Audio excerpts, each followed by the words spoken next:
The HCL is done. It is completed. Sudani got it. It only waits for the new exchange rate like everything else. The fact they keep talking about it over and over again is because it is about to be given. The moment you see the HCL, you will see your new exchange rate. From the redemption/wealth management side, they are ready and working, and they are being told to stay close. They do not yet know timing. US Senate enters the line of pressure on the central bank of Iraq. A country's currency and its value is not a random act or an arbitrary number. An exchange rate is based on a country's GDP, economic success. Until Iraq diversifies their economy, the dinar will remain weak. Iraq is a different country and has grown significantly since 2014, however we are concerned ISIS is not completely destroyed, as many would believe. My second concern is oil prices are set to go down in early 2025 because demand is expected to decrease. Because Iraq relies heavily on oil prices for salaries for government workers, we, along with the IMF and the Iraqi parliament, are concerned this could affect Iraq. What will have a profound impact on the global financial system? IMO, is them at least reinstating their currency to what it was before. Going 1-to-1 isn't going to cut it. Going to a full-blown reinstatement would do that. Also having a real effective exchange rate applied would do that. That's the type of profound impact I'm expecting. Sudani mentioned a couple of times that the dinar is stronger than the dollar. Keep all that in mind. Iraq increased reserves at the IMF by 50%. This is huge. This is an increase to the IMF for their SDRs, special drawing rights. In other words, when a country comes for a loan to the IMF, they are borrowing from Iraq. This will enhance Iraq's voting power in the IMF as well. This makes Iraq one of the most influential Arab nations. We know we have World Trade Organization ascension coming, and they are now taking a lead role in loaning funds to other countries in need and writing policies for the region with the IMF. They are close to restoring stability and faith to their country and their currency.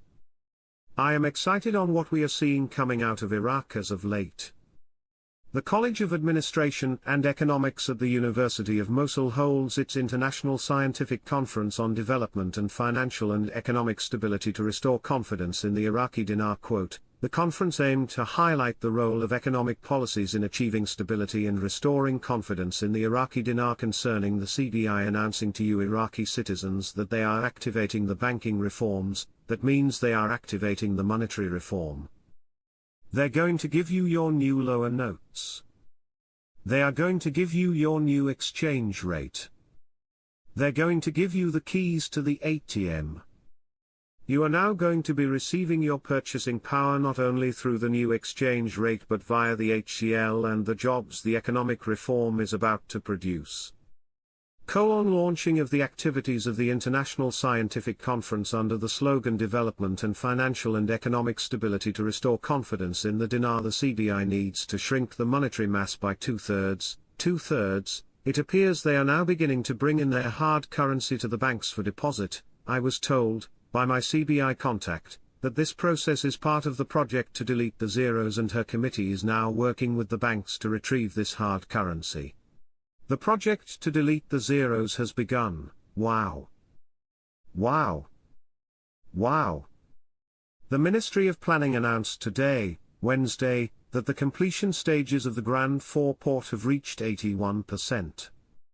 The ministry stated in a statement received by Euphrates News, a copy of it, that the aim of the project is to operate the Grand 4 port, in order to prepare the appropriate works in the port basin, to receive large ships, as it includes docks for docking ships for loading and unloading purposes, in addition to yards buried in the sea, to establish service facilities on them, as well as roads for bridges, in addition to a tunnel to connect the port to the transportation network. It added, the project includes port basin excavation works, sea burial, payment works, electricity stations, water and other services such as roads and crossings that connect the port to the transportation network in Qamqaiza, Safwan and Zubair. The ministry pointed out that the project needs local and imported raw materials, as well as construction materials, specialized equipment to implement the works, in addition to the high skills that serve the stages of its implementation. It indicated that the actual completion rate of the project reached 81%, while the completion rates of each of the Western and Eastern breakwater contracts, and the Port Entrance Road contract reached 100%, while the Quay Wall contract for the container terminal is completed by 100%, and is currently being received by the General Company for Iraqi Ports. As for the marine excavation and backfilling contract for the container yard, it has been completed by 78.8%, and the navigation channel contract has been completed by 75.5%, and work is underway to complete it.